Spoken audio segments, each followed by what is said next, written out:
folks, welcome back to Rule of Thumb. I thought I would show you the mysterious meower from the last video. This is Peter. He's our youngest baby. He's very camera shy, is not interested in being here right now. Isn't that right? So he's the youngest of three, but he does like to hear the sound of his own voice. So a lot of people asked, so I thought I would give you a quick peek. He's off and running now.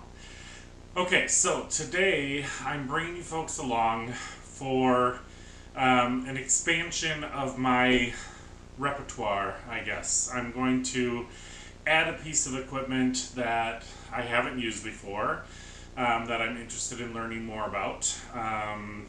My friend Heather over at the Needy Homesteader has also decided to take this journey. Mandy over at More to Life has also purchased one of these, and I have also seen many of you, the subscribers that are out there, are also giving this a shot. So I had actually seen one a month or so ago at an estate sale and passed on it because I wasn't sure, and then the more I thought about it, well then of course I ended up paying twice as much for a brand new one. But you know, things happen. So I am going to turn the camera around, I'm going to unbox it with you folks, then I'm going to set it up and show you how to do the initial startup process for the steam canner. So I'm going to go ahead and get you guys turned around, and then I will bring you back when we got the right view. Okay folks, welcome back. So here it is. I guess I can turn it this way so you guys can see. Is that all in there? Let's see if I can back you guys out a little. So there you go. Foodsaver steam canner. Unfortunately, the last I looked, these were on back order. So I'm not sure. I will put a link down below to it on Amazon, so hopefully they will come back in stock. So I was very surprised when I got the box at how small it is. I was like, how is it possible that that's big enough to hold quart jars? And you know, it seemed a little crazy to me, but it is in fact a big enough canner. So the first thing shows indicator knob. This is kind of one of the unique features of this, is that it has this indicator. So can we get this up close here? And this is what will determine, it'll help you determine that it is at a high enough pressure to be canning. So I'll go through that in more detail as we do the setup. Comes with the instruction manual, Foodsaver steam canner. I'm going to read through that. It does have a rack for in the bottom. This is a little different than racks in any other canner I've seen. So it's got actual legs on it. So I'm assuming it's going to sit this way and the water will be underneath. And then we get to what I guess is the lid. So let me get some of this plastic out of the way here, and the base. I'm going to set the box aside. Alright, so this is your base. It does hold, it says it holds 7 quart jars. So we will certainly be testing that out. And then this is the lid. So it does have, this is the steam vent, I guess, for this. So, I mean, it's pretty simple assembly. That goes in there, that goes in there, and this part is going to go on top. So, pretty simple and straightforward. So what I'm going to do is I'm going to get this put together, get it washed up. I'm going to read through the instruction manual, and then I will bring you folks back to show you the setup process. So I will see you back here when we're ready to move on to the next step. Okay guys, welcome back. So I got my canner washed up. I attached the knob, which is also the temperature indicator. So, I don't know if you can see this clearly here or not. There is 3 zones on here. So there is a zone for 0 to 3,000 feet, a zone for 3 to 6, and a zone for 6 to 9,000 feet. So you do need to know your altitude, just like you do with any other canning. By the way, I didn't mention this before, but this is a equivalent to water bath canning, not pressure canning. So this can be used in place of any recipe that calls for water bath canning. You can use this method and it processes for the same time.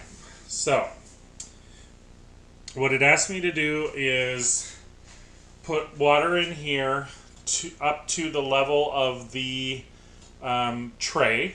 So that's what I did. It's about 2.5 quarts of water. And then to fill 4 quart jars with just regular room temperature water and put those in here, and they're going to approximate the, having food in the canner. Okay? And at that point, I'm going to put the lid on. And, I should show you one more thing. So the lid says Foodsaver on it, and your writing on your dial is to line up with the Foodsaver, which will also put the steam vent in the back. So you put it so that the Foodsaver is facing forward, and the writing is facing forward, and the steam vent is on the back. I'm going to go ahead and cut the heat on high here. So what it says is to follow the normal canning instructions, except skip steps 3 and 4, which when you are canning with it, it asks you to preheat water to 140 degrees for raw packed food and 180 degrees for hot packed food, and then fill your jars and put them in the canner. So other than that, you're going to place the lid on the water pan so the vent hole is towards the back and you can easily read the indicator knob. Turn your burner up so the water comes to a vigorous boil. At that point, you're going to continue to watch the... it says if the lid starts lifting up, rattling, or spitting water from around the edges, this is an indication that it is almost up to temperature, and you need to slowly turn the heat down until these actions stop.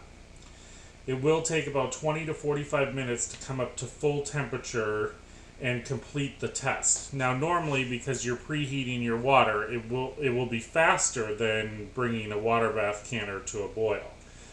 And it's all going to depend on the stove. So continue to watch the indicator until the red needle stops rising. The indicator should reach the green area for your zone based on your altitude, but can vary from just reaching the green area to going far inside it. This is because the zones are approximate, and your exact altitude will affect the maximum position of the indicator. Once it reaches the maximum, record this maximum point by marking it on the indicator knob, making a note, or taking a picture. This is the point at which your canner is up to boiling temperature and it is safe to start the processing time. So that's what we're going to do. We're going to let this come up until that red indicator stops. I'll figure out where my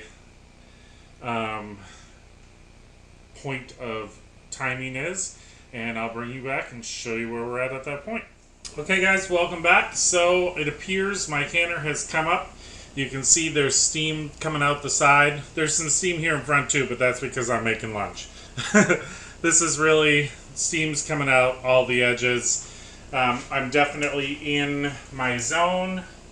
So I'm going to go ahead and take a permanent marker and make a dot there for myself. And I can go ahead and turn the burner off and let this come back down. And now I am ready to can in it. So I do have a project coming up that I might be able to use the steam canner for. If I do, I will certainly bring you folks back for that. But I just thought I'd bring everybody along so you could see what it was when it comes out of the box, what the process is to set it up, so on and so forth. I hope you guys enjoyed this video. If you did, please like, share, and subscribe. If you have any questions, go ahead and leave them below. I'll do my best to answer. Although this is a new process for me as well, so I look forward to the journey of learning in the future. So, I hope you folks have enjoyed this video. If you did, please like, share, and subscribe. As always, I hope you had a great day.